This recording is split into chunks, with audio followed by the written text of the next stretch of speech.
आणि आज उदयनराजे भोसलेंनी तुळापूर इथे छत्रपती संभाजी महाराज यांच्या समाधीचं दर्शन घेतलं।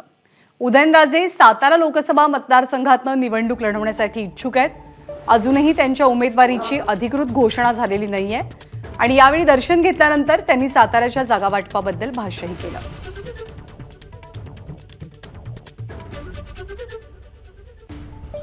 महाराजांचं जे काही हे स्मारक आहे संभाजी महाराजांचं, त्याला राष्ट्रीय स्मारकाचा दर्जा मिळावा आणि महाराष्ट्र शासनाने अधिकृतरित्या त्यांचा महाराजांचा संभाजी महाराजांचा इतिहास प्रकाशित वेगवेगळ्या भाषांमध्ये करावा, जेणेकरून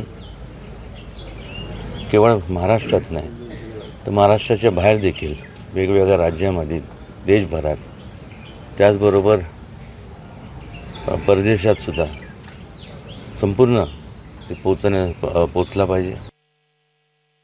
देव आपण तर कोणी बघितला नाही, बरोबर, पण मला एक समजलं आहे की शिवाजी महाराज असू द्या, संभाजी महाराज असू द्या, यांच्याबद्दल नेहमी एक वाद निर्माण केला जातो।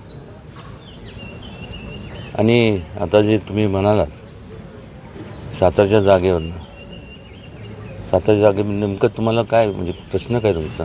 लोकसभेची जागा घोषित होत नाहीये, त्याच्या होईल, कधीतरी करावी लागणारच। एबीपी माझा, उघडा डोळे बघा नीट।